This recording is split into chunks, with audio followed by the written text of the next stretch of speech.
할렐루야. 우리 할렐루야 찬양대의 찬양을 우리 주님께서 받으신 줄 믿습니다. 은혜로운 찬양 다시 한번 감사드립니다.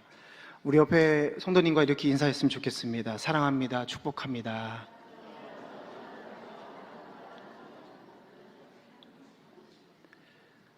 오늘 말씀을 듣는 저와 여러분들의 삶 가운데 하나님의 충만한 은혜가 함께 하시기를 축복합니다. 먼저 담임 목사님께서 휴식 중에 계십니다. 쉼을 통해 새 힘을 얻으시는 시간이 되실 수 있도록 여러분 함께 중보해 주셨으면 좋겠습니다. 어느 날 이렇게 자고 있는 저희 아이들의 모습을 봤는데요. 한번 PPT 좀 보여주시겠어요? 네. 다른 듯 똑같이 생긴 두 아들이 저에게 있습니다. 두 아이를 보면서 참 뿌듯한 거예요. 왜냐면 제가 어렸을 때 품었던 꿈이 어떤 꿈이냐면 내가 결혼을 하면 나는 아이를 2명을 꼭 낳을 거야 라고 담대하게 선포를 했습니다. 정말 저렇게 아들 2를 주셨어요. 그런데 여러분, 가정을 이루고 또 사랑하는 아내와 또 사랑하는 자녀들과 살아간다는 것이 보통 일이 아니구나 라는 것을 느끼면서 살아가고 있습니다. 마치 풀지 못한 숙제인 것 같습니다. 왜 그러냐면 너무 다르기 때문에 그래요. 근데 저희 아이들 한번 생각해 보면 같은 것 같은데 너무 다릅니다. 그래서 앞으로의 나날들이 기대가 됩니다. 그런데 아주 조금은 두렵습니다. 여러분, 제가 이 말씀 드리는 이유는 하나님께서 우리에게 가정을 주셨어요. 하나님이 만드신 최초의 조직입니다. 세상을 창조하시고 하나님처럼 사람을 창조하셨습니다. 그리고 하나님께서는 그 사람에게 무엇을 맡기셨죠? 창조하신 세상을 다스리라 라고 말씀을 하셨어요. 근데 하나님께서 이 아담을 보니 뭔가 외로운 것 같은 거예요. 그래서 2장 18절 말씀에 보니 이렇게 말씀을 하세요. 독처하는 것이 좋지 못하다. 혼자 있는 것이 좋지 못하다. 그러면서 하나님께서 어떻게 하셨나요? 아담의 갈빗대 하나를 빼내어서 아담의 완전한 짝인 하와를 창조해 주셨습니다. 여러분, 하나님의 창조 목적을 우리가 분명히 알면 가정이 가져야 할 분명한 목적을 우리가 볼 수 있게 됩니다. 그렇다면 가정에 주신 이 분명한 목적이 무엇일까요? 첫 번째는 고독의 문제를 해결하는 것입니다. 여러분, 하나님께서 말씀하셨죠? 독차하는 것이 좋지 못하다. 여러분, 이 말씀이 무슨 말씀입니까? 이 세상을 다스리는 데는 공동의 힘이 필요하다는 거예요. 하나님께서 그런 공동의 힘을 허락하여 주신 거예요. 그래서 우리가 두 번째로 알게 되는 목적이 무엇이냐? 바로 상호 보완이다. 무슨 이야기입니까? 서로가 부족한 것을 보완하면서 하나님의 나라를 위해서 달려가야 되는 것. 이것이 하나님께서 주신 창조 목적이거든요. 근데 마지막 세 번째 하나가 있습니다. 여러분, 무엇일까요? 생명이 탄생함으로 말미암아 미래를 계속해서 이어가는 것. 하나님의 나라를 이루어가는 것. 여러분, 이것이 우리 모든 가정에게 주신 하나님의 경영 원리인 줄로 믿습니다. 그러나 여러분, 한번 생각해 보세요. 지금 시대가 어떻습니까? 부여하신 그 가정의 어떤 경영의 원리가 두서없이 뒤틀려 있는 것을 우리가 보게 됩니다. 그래서 가정 공동체 안에서 이렇게 들여다보면 서로가 중요한 게 아니라 내가 중요한 그런 시대를 살아가고 있어요. 여러분, 이것 때문에 가정 안에 여러 가지 문제들이 파생되고 또 그것으로 인해서 가정 공동체가 파괴되고 무너지는 모습들을 우리가 수없이 많이 보면서 살아갑니다. 여러분, 이것이 하나님의 창조적인 원리를 깨고 파괴시키려는 바로 사단 마귀의 전략인 것을 우리가 분명히 알아야 됩니다. 가정부터 무너뜨리는 거예요. 여러분, 성경 읽기표에 따라서 미가서를 여러분들이 다 읽으셨겠지만 제가 미가서의 말씀을 읽어나가면서 마음속에 강하게 들었던 말씀이 있습니다. 미가서 7장 5절로 6절 말씀인데요. 잠깐 볼까요? 너희는 이웃을 믿지 말며 친구를 의지하지 말며 내 품에 누운 여인에게라도 내 입의 문을 지킬지어다.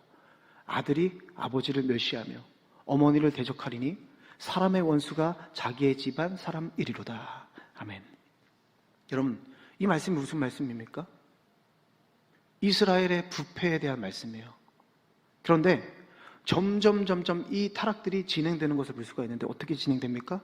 이웃에서, 친구에서 가정으로 들어옵니다. 서서히 스며드는 거예요. 아들이 아버지를 멸시합니다. 딸이 어머니를 대적합니다. 결국 가정이 파괴되는 것이죠. 여러분, 그런데 지금의 시대를 한번 생각해 보세요. 아들이 아버지를 멸시하고 딸이 어머니를 대적하는 일은 아무것도 아닙니다. 이 가정 안에서 이루어지는 이 만행들이 얼마나 많은지 여러분들 뉴스를 통해서도 보고 계시고 현 상황들을 통해서도 보고 계실 거예요. 이런저런 뉴스를 접하면서 여러분 무슨 말씀하십니까? 말세다, 말세. 주님 오실 때가 됐다. 벌써 이런 이야기는 한참 전부터 했던 것 같습니다. 그런데 여러분, 이 시대가 점점 더 그렇게 완악한 시대가 되어가고 있다라는 거예요. 혹시 여러분 이 이야기가 나와는 상관없는 이야기이십니까? 여러분, 사단 마귀는요, 이렇게 흘러 가정 속으로 들어와 가정을 파괴합니다. 여러분, 분명한 것은 가정이 살아야 교회가 살고 교회가 살아야 나라가 사는 줄로 믿습니다. 그런데 더 중요한 것은 이 가정이 무너지면 모든 것이 무너져 버리는 것입니다. 제가 물 한 잔만 먹겠습니다. 입이 바짝바짝 말라서. 네. 어느 날 하나님을 믿는 두 남녀가 결혼을 하게 됩니다. 가진 것은 없어도 그저 하나님을 믿는 믿음 하나면 되었어요. 변변치 않는 살림살이 그러나 살아보겠다고 낯선 시골 마을로 와서 작은 가게 하나를 열었습니다. 남편은 열심히 교회 봉사도 하고 탄광 일도 하면서 열심히 살았고요.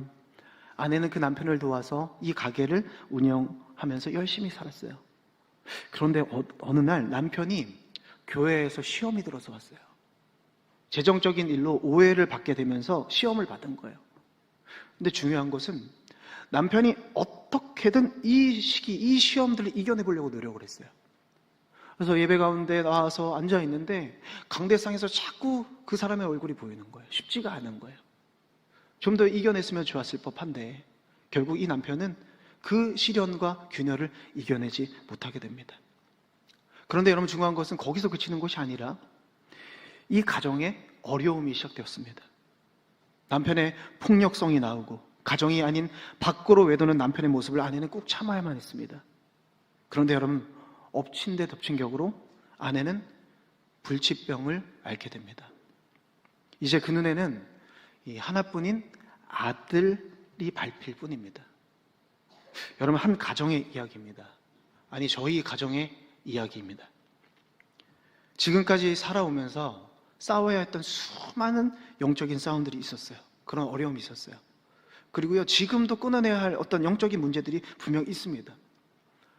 그런데 여러분, 제가 저희 가정 얘기를 하면서 여러분들에게 말씀드리고 싶은 것은 뭐냐면, 가정의 기초가 무너지니 하나님께서 주시는 복된 것들을 누리는 가정이 아니라 그 안에 어떤 것들이 침투하냐, 수많은 유혹과 분열과 타락이 그 안에 비집어 들어오게 되었다라는 거예요. 여러분, 한 번은 이런 일이 있었습니다. 그냥 여러분 에피소드로 생각해 주시면 되세요. 너무 막 심각하게 지금 들으시면 안 되세요. 고등학교 2학년 때요. 좀 힘이 생겼을 때입니다. 근데 아버지가 이렇게 들어오셔서 또 이렇게 화를 내시고 막 집안에서 난장판을 막 피우기 시작하셨어요. 제가 그런 것들을 많이 보았기 때문에 이제 막 마음 가운데 분노가 쌓였던 것 같아요. 그래서 제가 아버지께 버럭 소리를 질렀습니다. 아버지가 뭔데 어머니한테 그렇게 욕을 하고 어머니를 힘들게 하세요. 엄마한테 해준 게 뭐가 있어요? 엄청 당당하게 얘기를 했거든요. 여러분, 그 다음의 상황이 어떻게 됐을까요? 야, 그래 성은아, 내가 너의 말을 듣고 이제 잘 살아볼게라고 얘기했을까요? 그러면 얼마나 좋았을까, 그죠? 아버지의 눈이 확 바뀌었습니다. 그 이후로 여러분 어떻게 됐을까요? 제가 두드러 맞지는 않았습니다. 아버지가 손에 잡히는 거는 막 들리는 대로 막 다 던져버리시는 거예요. 여러분, 무섭기도 했지만 순간 제가 판단했던 게 뭐냐면 아버지를 뒤에서 잡아버리자. 그래서 뒤에서 아버지를 꽉 끌어안습니다. 그리고 2시간 동안 서 있었어요. 아버지, 흥분 좀 가라앉히세요. 아버지, 제가 죄송해요. 그러면서 제가 마음 가운데 드렸던 기도가 뭐냐면, 하나님, 우리 가족 행복하게 해주세요. 우리 가족 아름다운 가정 되고 싶어요. 그렇게 복된 가정을 꿈꾸면서 마음으로 기도하며 울었던 기억이 있습니다. 또 소리 내서 울지도 못했어요. 막 속으로 끙끙끙 앓는 거예요. 저는 왜 하나님께서 이런 어려움을 겪게 하셨을까? 그때 생각해보면 너무나도 마음이 아팠어요. 하나님, 내가 왜 이렇게 살아야 되나요? 그런데 지금 와서 생각해보니까요, 너무 감사한 일이에요. 왜 그러냐면, 먼저는 이 가정을 흔드는 이 사단마귀의 영적인 공격의 흐름을 우리 가정을 통해서 보게 하셨어요. 그러니까 그런 공격이 뭔지 제가 너무나도 잘 알게 된 거예요. 그리고 또 하나 감사한 것은 뭐냐면, 이 하나님의 창조 원리 속에 복된 가정이 어떤 가정인지를 분명히 알게 하신 거예요. 저는 간절히 바랍니다. 우리 모든 성도들의 가정이 세상의 권세 앞에, 사단의 권세 앞에 무너지지 않고 하나님이 주시는 복을 온전히 누리는 가정이 되시길 축복합니다. 여러분들이 그런 가정이 되었으면 좋겠어요. 그러면 여러분, 우리가 이런 가정이 되게 원하면 먼저 알아야 될 것이 있어요. 하나님께서 우리에게 부어주시는 복이 뭐냐라는 거예요. 물론 하나님께서 주시는 복을 우리가 한정 지을 수는 없습니다. 하나님께서는 모든 것을 주실 수 있는 분인 줄로 믿습니다. 그런데 말씀에서 우리에게 주시겠다고 하시는 복들이 있어요. 저는 이 말씀을 준비하면서 우리 성도들이 이러한 복을 받아 누렸으면 좋겠다는 마음과 소망을 가지고 말씀을 준비했습니다. 하나님께서 우리에게 주시는 복이 무엇입니까?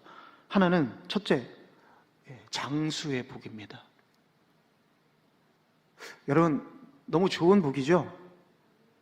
아까 2부에서는요, 빨리 천국 갖고 싶다는 분이 계셨어요. 여러분, 이 장수의 복이 뭔가요? 잠언 3장 1절로 2절 말씀 한번 보겠습니다. 내 아들아, 나의 법을 잊어버리지 말고 내 마음으로 나의 명령을 지키라. 그리하면 그것이 내가 장수하여 많은 해를 누리게 하며 평강을 더하게 하리라. 아멘. 여러분, 하나님께서 주시는 장수의 복은 병들어 고통받으면서 오래 사는 것을 말씀하시는 것이 아닙니다. 서로 미워하며 저주하며 오래 사는 것을 말씀하시는 것이 아니에요. 긴 시간을 뜻하기도 하지만 이 안에 담겨져 있는 뜻이 참 너무나도 소중한데, 성경에서 말씀하시는 장수는 뭐냐면 하나님이 주시는 평강 안에서, 누가 주시는 평강이요? 하나님이 주시는 평강 안에서 주신 사명을 감당할 만큼 주시는 생명력을 얘기하는 거예요. 내가 사명을 감당할 수 있을 만큼의 생명을 부어주신다고요. 여러분, 그것이 복이라는 거예요. 여러분, 우리가 이 땅에서 오래 사는 것 참 큰 복임을 압니다. 틀림없습니다. 그러나 이것을 단지 오래 살고 빨리 죽고의 문제로 여길 것이 아니라 우리가 이렇게 생각할 수 있어야 돼요. 하나님께서 주신 사명을 내가 감당할 수 있는가? 지금도 여전히. 아니면 그 사명을 내가 감당할 수 없나? 하나님께서는 지금도 하나님 주신 사명을 붙잡고 어떤 환경과 어려움이 있을지라도 그 사명을 위해서 달려가는 자들에게 여러분, 이와 같은 생명력이 넘치는 축복과 은혜를 부어 주실 줄로 믿습니다. 두 번째로 우리 하나님께서 저와 여러분들에게 주시는 복이 있어요. 그 복이 무엇입니까? 귀중히 여김을 받는 복입니다. 어떤 복이라고요? 잠언 3장 3절로 4절 말씀 보십시오. 인자와 진리가 내게서 떠나지 말게 하고 그것을 내 목에 매며 내 마음판에 새기라. 그리하면 네가 하나님과 사람 앞에서 은총과 귀중히 여김을 받으리라. 아멘. 여러분, 우리가 살아가면서 천대받는 것을 좋아하는 사람이 어디 있을까요? 여러분, 다 귀 여김을 받기를 원하시죠? 이것은 누가 주시는 거예요? 하나님께서 주시는 것입니다. 여러분, 우리가 귀 여김을 받는다는 것이 무엇입니까? 먼저는 하나님께서 나를 귀히 여기시며 나를 가치 있게 여겨주신다는 거예요. 하나님께 인정받는 삶. 두 번째는 그 이후에 사람에게 인정받는 삶을 이야기하고 있는 것입니다. 저는 바랍니다. 귀중히 여김을 받는 복, 저와 여러분들이 다 누리시기를 축복합니다. 세 번째로 하나님의 지도를 받는 복이에요. 어떤 복이요? 하나님의 지도를 받는 복입니다. 잠언 3장 5절로 6절 말씀 보겠습니다. 너는 마음을 다하여 여호와를 신뢰하고 내 명철을 의지하지 말라. 너는 범사의 그를 인정하라. 그리하면 내 길을 어떻게 해요? 지도하시리라. 아멘. 여러분, 우리가 지금까지 살아오면서 수많은 결정들을 하셨을 거예요. 여러분, 그런데 그 결정이 쉽나요? 어렵나요? 쉬운 분이 혹시 계신가요? 그러면 그 방법 좀 알려주세요. 쉽지 않죠. 여러분, 우리가 어떤 미래에 벌어질 일들을 결정한다는 것, 여러분, 한계가 있습니다. 우리가 어떻게 할 수 있는 일이 아니에요. 그러나 중요한 것은 하나님은 여러분 어떻습니까? 다 알고 계십니다. 우리의 내일을 알고 보고 계시기 때문에 여러분 그분이 인도해 주시는 것만큼 큰 복이 어디 있겠습니까? 하나님의 인도가 없다면 여러분 어떨까요? 분명 우리는 이리저리 헤맬 수밖에 없고 시간을 허비할 수밖에 없습니다. 그러나 하나님은 갈 길이 없어 절망하고 있을 그때에 어떻게 하시는 분이에요? 바다를 가르셔서 길을 내시는 분인 줄로 믿습니다. 낮에는 구름기둥으로 밤에는 불기둥으로 우리의 삶을 인도하시는 분이 우리 하나님 아버지이신 줄로 믿습니다. 그러니 그 하나님의 지도를 받는 사람은 여러분 얼마나 큰 복을 받는 것입니까? 네 번째로요, 골수가 윤택하게 되는 복입니다. 어떤 복이요? 골수가 윤택하게 되는 복이에요. 잠언 3장 7절로 8절 말씀 봅니다. 스스로 지혜롭게 여기지 말지어다. 여호와를 경외하며 악을 떠날지어다. 이것이 내 몸의 양약이 되어 내 골수를 윤택하게 하리라. 아멘. 여러분 골수가 어디에 있습니까? 우리 피를 생성하는 곳이 바로 골수입니다. 여러분 이 골수로 인해서 여러 가지 병들이 파생되기도 하는데요. 실제로 제가 어렸을 때 기억이 아주 선명하게 남아 있습니다. 저희 어머니께서 이 골수 검사를 하시는데 등을 이렇게 맞대어서 옆으로 이렇게 누워 계셨어요. 근데 거기에 주사바늘을 이렇게 꽂아서 피를 빼는 모습을 제가 어렸을 때 봤습니다. 옛날에 여기 서울에 성혜병원이라고 있었는데 거기에 자주 왔었거든요, 어머니께서. 근데 거기서 하는데 제가 좀 너무 충격적이었어요. 근데 그 피를 보고 충격적이라고 생각했던 게 아니라 어머니가 너무 힘들어하시고 아파하시는 거예요. 물론 여러분 지금은 기술이 많이 좋아졌다고 합니다. 그래서 지난번 골수 검사하는 거 뵈니까 어떻게 좀 해서 좀 쉽게 하는 것을 제가 보기도 했는데, 여러분 이 골수가 어떤 뜻을 가지고 있는지를 좀 제가 여러분들에게 말씀드리고 싶은 거예요. 여러분 이 골수가 자신의 역할을 감당하지 못하면 어떤 지병이 오는지 혹시 아십니까? 네, 의학 시간은 아닙니다. 이 골수가 제대로 반응하지 못하면, 피를 생성하지 못하면 먼저는 혈액암이 올 수도 있고요, 백혈병에 걸릴 수도 있습니다. 그리고 이게 골다공증에도 영향이 있다고 합니다. 그리고 다발골수증이라는 이런 질병들을 유발하게 된대요. 그런데 골수를 윤택하게 한다라는 의미를 제가 찾아봤어요. 원어로 보니까 그 골수가 뭐로 표현이 되었냐면 뼈로 표현이 되어 있더라고요. 뼈. 여러분 성경에서 뼈는 어떤 의미를 가지고 있나요? 인간의 고통과 쇠약함을 말씀할 때 뼈를 많이 들어서, 비유를 들어서 많이 이야기를 합니다. 뼈가 쇠하고 진액이 말랐다는 표현을 한다는 거예요. 그 인생이 어떤 인생이라는 거예요? 지쳐 쓰러져 있고 넘어져 있는 인생을 통틀어서 말씀을 하는 것이죠. 그런데 여러분 이 골수가 윤택하다는 말씀은 어떤 말씀일까요? 여러분 피가 깨끗해질 것이다 이런 이야기를 하는 것은 아니죠. 통틀어서 건강하다라는 의미를 가지고 있습니다. 여러분 건강만큼 가장 큰 복이 어디 있습니까? 여러분 우리 하나님께서 골수가 윤택하게 되는 복을 우리 가운데 부어 주실 줄로 믿습니다. 아니 부어 주신 줄로 믿습니다. 마지막 다섯 번째로는요, 어쩌면 여러분들이 가장 좋아하실 수도 있겠습니다. 뭐라고요?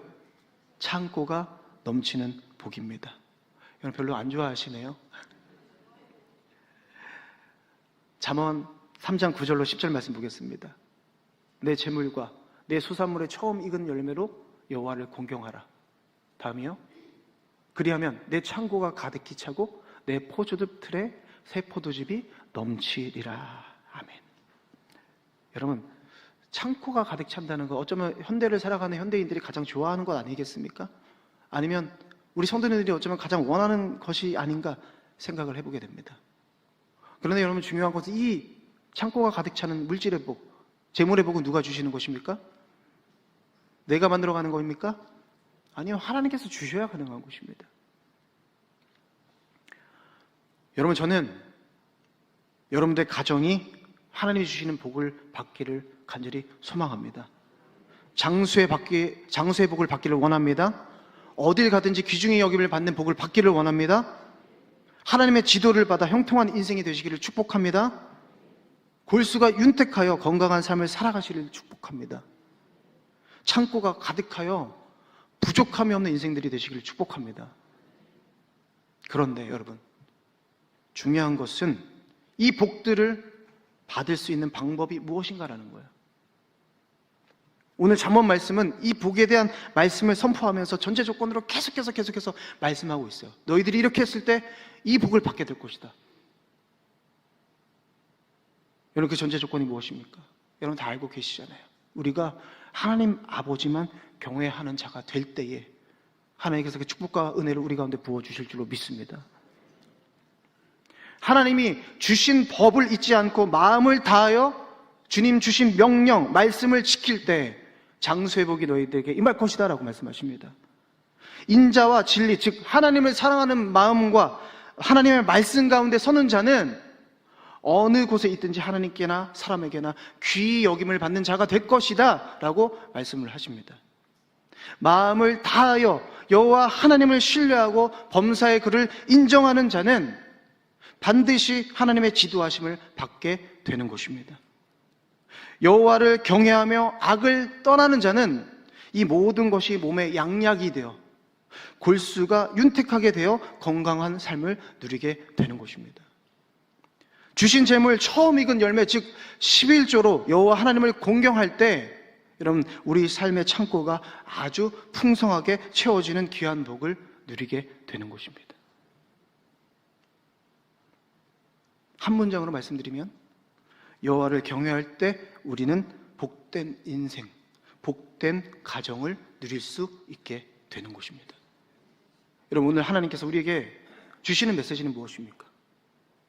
복된 가정이 되기 위해서는 반드시 하나님을 경외하는 가정이 되어야 한다라고 말씀합니다. 여러분, 너무나도 당연한 말입니까? 여러분, 정말 전심을 다해서 여호와 하나님을 경외하는 삶을 살아가고 계십니까? 잠언 1장 7절 말씀에 이렇게 말씀합니다. 여호와를 경외하는 것이 지식의 근본이거늘 미련한 자는 지혜와 훈계를 멸시하느니라. 여러분, 복된 가정의 출발점은요, 바로 하나님을 경외하는 데에서부터 출발된다는 거예요. 하나님을 경외하는 것은 그분이 얼마나 위대한 분이신지, 어떤 분이신지 두려움으로 그분을 공경하는 것, 여러분, 이것이 하나님을 경외하는 것이죠. 오늘날 무너져 있는 가정 회복을 위해 인간론적인 입장에서 여러 가지 시도들이 많이 하게 되고 그것을 보게 되는데, 그러나 여러분, 이 회복이 쉽지가 않다는 것을 보게 됩니다. 여러분, 진짜 가정이 회복되려면 여러분 무엇이 필요할까요? 하나님을 경외함으로 두려운 마음으로 가정을 만들어 가야 될 줄로 믿습니다. 그분 주시는 지혜로 다시 한번 가정을 리빌딩하는 것이 지금 이 시대를 살아가는 우리 성도들에게 분명하게 필요한 것입니다. 그러면 여러분, 우리가 그렇게 살아갈 수 있는 것이 딱 한 가지가 있습니다. 그것이 무엇일까요? 저 하늘로부터 오는, 위로부터 오는 하나님의 말씀을 들어야 될 줄로 믿습니다. 우리 담임 목사님께서 계속해서 강조하시는 것이 있으시죠. 쉐마해야 된다는 거예요. 하나님의 말씀을 듣고 순종해야 된다는 거예요. 그럴 때에 그 말씀을 통해 우리 삶 가운데 온전한 회복과 능력이 임하게 될 것이다. 그것이 회복의 길이다 라고 하나님께서 분명하게 우리에게 말씀하게 주고 계십니다. 잠언 1장 10절로 13절, 15절 말씀에 보면 이렇게 말씀하세요. 내 아들아, 악한 자가 너를 꿰일지라도 따르지 말라. 우리가 온갖 보화를 얻으며 빼앗은 것으로 우리 집을 채우리니. 내 아들아, 그들과 함께 길에 다니지 말라. 내 발을 금하여 그 길을 밟지 말라. 여러분, 이 얘기 무슨 얘기입니까? 세상의 유혹이, 세상의 욕심이 너를 꿰일지라도 너는 그 세상을 따라가라는 것입니까? 가지 말라는 것입니까? 따라가지 말라는 것입니다.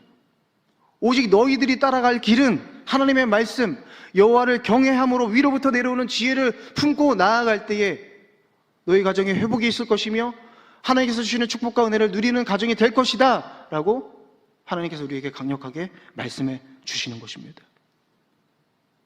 우리 가정 안에 세상적인 욕심, 탐욕, 죄악을 담는 것이 아니라 겸손한 마음으로 기도하며 위로부터 주시는 하나님의 생명의 말씀을 담아내는 은혜가 저와 여러분 삶 가운데 있기를 주님의 이름으로 간절히 축복합니다. 잠언 14장 26절 말씀에 이렇게 말씀합니다.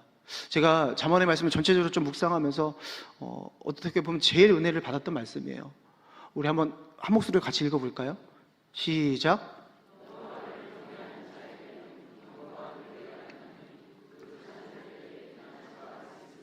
아멘. 저는요, 이 말씀이 자녀들만 뜻하는 것이 아니라는 것을 강력하게 느꼈어요. 우리 가정에게 주신 회복의 말씀인 줄로 믿습니다. 그런데 여러분, 먼저는 짚고 좀 넘어가 보겠습니다. 가정 안에서 제일 큰 골칫거리와 문제가 되는 게 무엇일까요? 어떤 문제죠? 아직 저는 겪어야 될 문제라고 생각합니다. 자녀 문제이지 않겠습니까? 여러분, 그 자녀의 문제도 누가 풀어주시는 겁니까? 내가 풀어나가려고 하잖아요. 근데 내가 풀 수 있는 문제가 아니라는 거예요. 어떻게 말씀하고 계십니까? 네가 여호와 하나님을 경외하는 자에게는 견고한 의뢰, 이게 어떤 뜻이냐면 요새를 말씀하시는 거예요. 견고한 요새가 있을 것이며 너의 자녀들, 그 후손들도 그로 인해 시작. 겸손과 여호와를 경외함의 보상은 재물과 영광과 생명이니라. 아멘. 여러분 믿으십니까? 모든 것들이 이 안에 담겨 있는 거예요.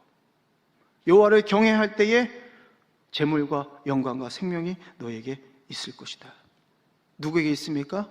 여호와 하나님께 있습니다. 그런데 여러분, 이 모든 것들을 어디에서 찾고 계십니까? 무엇을 바라보고 찾고 계십니까? 하나님을 경외하는 것이 가장 복된 일임을 여러분 분명히 기억하시는 오늘이 되시기를 간절히 축복합니다. 말씀을 좀 정리하면서 제가 여러분들 가족끼리 가정 안에서 이런 캠페인을 했으면 좋겠다라는 생각을 하면서 하나님께서 주시는 마음을 좀 전달하고자 합니다. 우리가 지켜내야 할 것들이 있습니다. 이런 복된 가정을 위해서. 여러 가지가 있겠지만 오늘 4가지 정도로 여러분들과 말씀을 드리고 여러분들이 한 주를 살아가시면서 이 4가지를 한번 지켜보셨으면 좋겠어요. 하나, 우리 마음을 지키는 일입니다. 여러분, 모든 지킬 만한 것 중에 내 마음을 지키라고 하셨죠? 왜 그렇습니까? 생명이 그러기 위해서 나아가기 때문이다라고 말씀하셨습니다. 그런데요, 더 중요한 것은 사단 마귀도요, 이 마음으로 교묘하게 파고 들어온다는 거예요. 여러분, 마음을 지키지 못하면 세상의 정욕과 더러운 영에 사로잡히게 됩니다. 제가 이것을 분명하게 보았어요. 조금 어려움이 있고 신앙생활 하는데 시험이 다가왔어요. 근데 그 신앙 가운데 조그마한 균열들이 일어났는데 내가 어떻게든 인해서 그것을 이겨내고 하나님 말씀 가운데 나가려고 싸우지 않고 버텨내지 못하고 쓰러지는 인생에는요, 여러분, 그 인생에 더러운 영, 세상의 정욕들이 막 들어오는 거예요. 회생할 수 있는 능력을 잃어버리는 거예요. 삶의 신앙적인 시험이 왔을 때 그 균열을 바로잡지 못하면 사단 마귀의 덫에 사로잡히는 인생을 살아갈 수밖에 없다라는 거예요. 왜 그렇습니까? 마음이 천국을 만들 수 있고요, 마음이 지옥을 만들 수가 있는 거예요, 여러분. 그러니 우리 마음을 어떻게 해야 됩니까? 주님의 은혜로 잘 다스려야 될 줄로 믿습니다. 마음을 다스리는 것, 이것이 여러분 복된 가정의 시작점이라는 거예요. 두 번째, 우리의 입을 지켜야 됩니다. 하나님을 경외하는 자가 나가는 입의 말도 어떻게 하는 거예요? 지킬 수가 있는 거예요. 잠언 4장 24절 말씀이 이렇게 말씀하세요. 구부러진 말을 내 입에서 버리며 비뚤어진 말을 내 입술에서 멀리하라. 여러분, 여기서 말하는 구부러진 말이 무엇입니까? 하나님 앞에서는 불순종하는 말이고 사람 앞에서는 속이는 말이에요. 원어로 보니까 그렇게 표현이 되어 있어요. 불순종, 속인다. 그러면 비뚤어진 말은 무엇입니까? 하나님 앞에서 거역하다. 거역하는 말이에요. 사람 앞에서는 사람이 잘못된 길로 인도하다.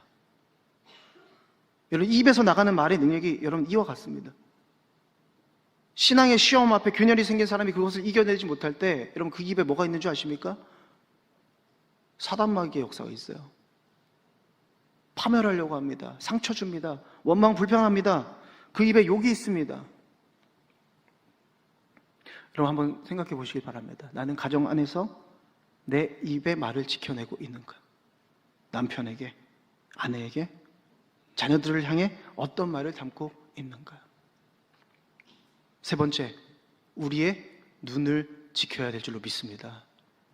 여러분, 육신을 보고 사는 자는요, 육신에 매료되어 그렇게 살아갈 수밖에 없어요. 그래서요, 땅의 편안과 쾌락을 찾아 땅만 바라봅니다. 자, 여러분, 하나님께서 아담과 하와를 창조하시고 하와가 하나님의 말씀을 떠나서 눈으로 선악과를 보았을 때 여러분 어떤 일이 벌어졌습니까? 먹음직도 하고 보암직도 해서 탐욕적인 마음이 마음에 가득하여서 어떻게 되었죠? 결국에는 이 과실을 따먹게 되었습니다. 범죄를 하게 되었다는 거예요. 사람은요, 듣기만 한 것은 할 줄 몰라도 본 것은 그대로 답습하게 되어 있습니다. 이것이 우리의 본능이에요. 우리의 악한 본능이에요. 그래서 여러분 그만큼 보는 것은 우리의 삶을 좌우한다는 거예요. 그럼 오늘 보는 것에 대해서 조금만 더 말씀드리겠습니다. 잠언 4장 25절 말씀에 이렇게 말씀하세요. 눈은 바로 보며 내 눈꺼풀은 내 앞을 곧게 살펴. 여러분 무슨 얘기입니까? 바로 보아야 한다는 것인데요. 이 뜻을 보니까 밝은 눈으로 사물을 바라보아라 라는 뜻을 가지고 있더라고요. 그러니까 우리가 무엇인가를 바라볼 때 밝은 시선을 가지고 바라봐야 된다는 거예요. 바른 목적을 가지고 바라봐야 된다는 거예요. 현실 속에서 바른 길을 따라가려면 여러분 우리가 어떻게 살아야 될까요? 어떻게 해야 될까요? 우리의 영적인 눈이 열려야 되는 거예요. 여러분 보고 살면 되지. 아니요, 쉽지 않습니다. 시편 19편 9절 8절 말씀 이렇게 말씀합니다. 한번 같이 읽어볼까요? 시작. 여호와의 교훈은 정직하여 마음을 기쁘게 하고 여호와의 계명은 순결하여 눈을 밝게 하도다. 여러분 영적인 눈을 가지려면 우리가 어떻게 해야 된다고요? 하나님의 말씀 가운데 나가야 된다는 거예요. 세상의 여러 소식들을 보며 흔들리지 말고 걱정하지 말고 항상 하나님의 말씀을 직시하는 삶을 살아가야 된다라고 말씀을 하고 계시는 거예요. 말씀 보라는 거예요. 마태복음 6장 22절 23절 말씀에 이렇게 말씀하세요. 눈은 몸의 등불이니 그러므로 내 눈이 성하면 온몸이 밝을 것이요 눈이 나쁘면 온몸이 어두울 것이니 그러므로 네게 있는 빛이 어두우면 그 어둠이 얼마나 더하겠느냐. 여러분 세상의 눈으로 부부를 바라보면요, 서로를 바라보면요 무엇으로 판단하죠? 소유한 것으로 판단해요. 늘 부족하게 느껴져요. 내 욕심에 차지하나 불평불만하고 싸우다가 망하는 가정이 됩니다. 그러나 여러분 하나님의 눈으로 보면 어떻게 될까요? 초반에 말씀드렸듯이 하나님의 창조 섭리 가운데 목적을 분명히 알게 되고 우리 부부는 서로에게 너무나도 필요한 하나님의 선물이라는 것을 깨닫게 되는 것입니다. 여러분 그렇게 생각하고 계십니까? 생각하는 은혜가 있기를 축복합니다. 그러면 여러분 세상의 눈으로 자녀를 바라보면 어떤가요? 그저 하지 않는 것만 눈에 들어와요. 그래서 어떻게 합니까? 이거 하고 저거 하지 말고 이거 해야지 저거 하지 말고 잔소리가 아주 그냥 그쵸? 제 삶이 그렇습니다. 벌써 아기가 어린데도 불구하고 그래요. 그러나 여러분 자꾸 잔소리하다가 관계만 단절될 뿐입니다. 그러면 여러분 세상의 눈이 아니라 하나님이 주시는 시선으로 이 자녀들을 바라보면 여러분 어떻게 됩니까? 그들이 여호와의 기업이며 상급인 것이 보이는 거예요. 여러분 내 자녀들을 그렇게 바라보고 계십니까? 내 자녀는 내가 어떻게 할 수 있는 존재가 아니라 하나님께서 주신 존재이자 여호와의 기업이자 내 삶의 상급인 줄로 믿습니다. 여러분 이것을 바라볼 수 있는 눈이 우리 가운데 있어야 되는 거예요. 마지막 네 번째, 뭐 지키기? 우리의 발을 지켜야 된다는 거예요. 발은 곧 행위를 뜻합니다. 잘못된 장소로 들어가면 인생이 불행해질 수도 있습니다. 재산을 탕진할 수도 있고요, 병들을 수도 있습니다. 어려움을 겪을 수도 있습니다. 잠언 4장 26절 27절 말씀 보겠습니다. 내 발이 행할 길을 평탄하게 하며 내 모든 길을 든든히 하라. 좌로나 우로나 치우치지 말고 내 발을 악에서 떠나게 하라.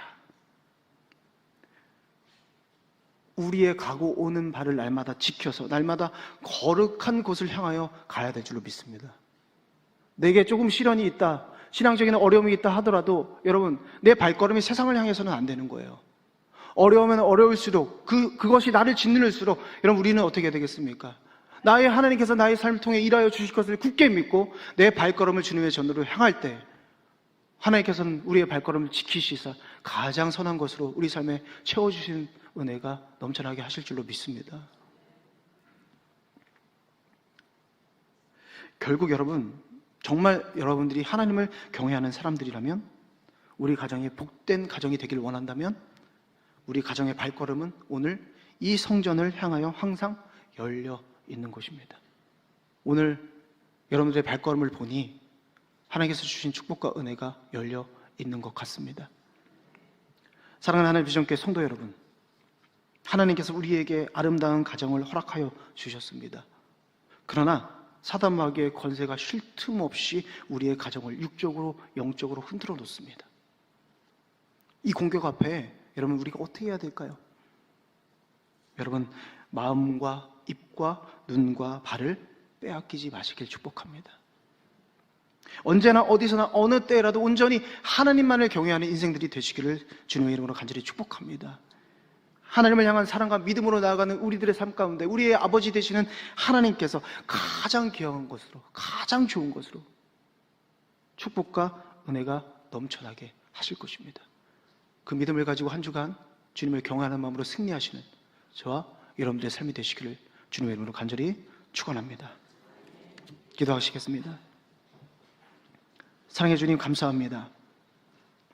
거룩한 주일 우리의 발걸음을 지키사 주님 전으로 향하게 하시니 감사드립니다. 귀한 주님의 말씀이 우리 삶 속에 임하시길 원합니다. 사랑해 주님 간절히 원하기는 사단의 영적 육적 공격 앞에 흔들리는 가정을 지켜보아요 주시옵소서. 질병으로, 재정으로, 관계로, 여러 가지 모양으로 가정 안에 찾아온 문제를 넘어 살아계신 하나님을 의지하는 가정들이 될 수 있도록 축복하여 주시옵소서. 모든 문제의 해답이 되시는 하나님 한 분 바라보는 눈을 열어 주시기를 원합니다. 오직 하나님 한 분만을 경외함으로 주님 주시는 축복 속에 귀한 하나님의 가정이 될 수 있도록 인도하여 주시고 창조 섭리 속에 가정을 경영하고 교회를 세워가며 나라를 온전히 다스리는 은혜 아래 살도록 주님 축복하여 주시옵소서. 감사드리며 예수님의 이름으로 간절히 기도하옵나이다. 아멘.